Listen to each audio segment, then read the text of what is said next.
السلام علیکم ورحمۃ اللہ وبرکاتہ۔ بسم اللہ الرحمن الرحیم۔ ذلت اور رسوائی قرآن مجید سے اعراض کی تیسری سزا ہے کہ اللہ تعالیٰ ایسے افراد یا اقوام کو ذلت اور رسوائی سے دوچار کر دیتے ہیں۔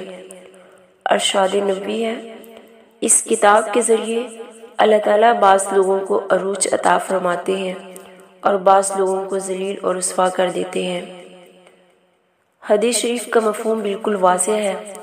مسلمانوں کا من حیث القوم زوال اور عروج قرآن مجید سے وابستہ ہے۔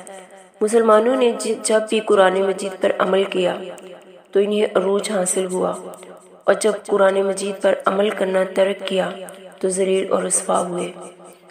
عہد نبوی اور عہد صحابہ میں قرآن مجید کی تعلیم اور تدریس کا حکومتی سطح پر اہتمام تھا۔ صحابہ کے دور میں بھی قرآن مجید کا عالم یا حافظ ہونا سب سے بڑا میرٹ سمجھا جاتا تھا۔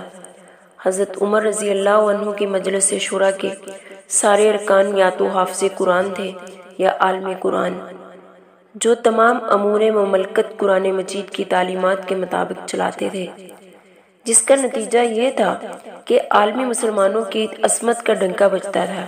کیس و کسریٰ اپنے ملکوں میں بیٹھے خوف زدہ تھے۔ 622 عیسوی میں سیدنا امیر معاویہ نے تسخیر کے لیے لشکر بھیجا، جس میں 80 سالہ بوڑھے حضرت ابو ایوب انصاری رضی اللہ عنہ بھی شامل تھے۔ دوران مہم اللہ کو پیارے ہو گئے، انہیں سرزمین عدو میں ہی دفن کر دیا گیا۔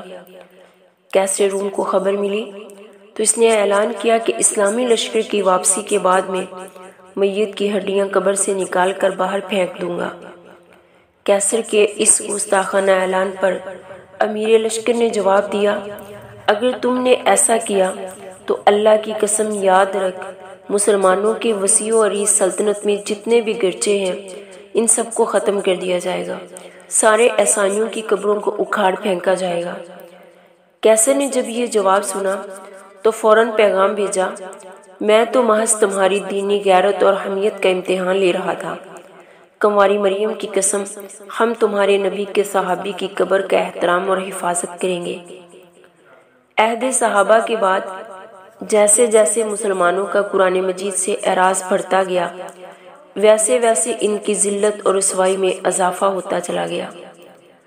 قرآن مجید کے ساتھ آج ہمارے اعراض کا حال یہ ہے کہ اسکولوں کے نصاب میں پہلے سے جو چند صورتیں موجود تھیں وہ بھی حکومت نے زبردستی نکلوا دی۔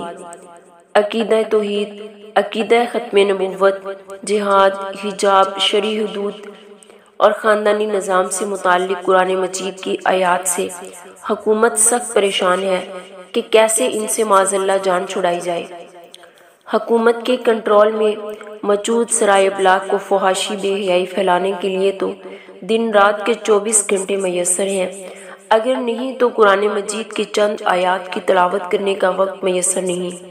اسکولوں اور کالجوں میں ہر طرح کا نصاب پڑھانے کے لیے اساتذہ میسر ہیں، اگر نہیں تو قرآن مجید پڑھانے کے لیے قاری میسر نہیں۔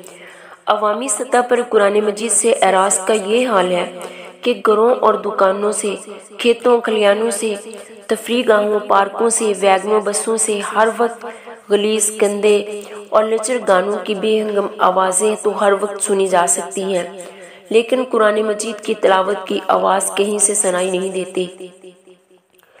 انفرادی و اجتماعی سطح پر قرآن مجید سے اس اعراض کا نتیجہ آج ہمارے سامنے ہے۔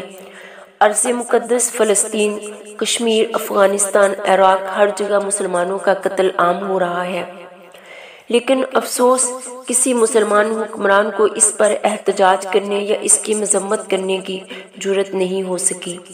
یہ ذلت اور رسوائی نتیجہ ہے، قرآن مجید سے اعراض کرنے کا یہ نتیجہ ہے۔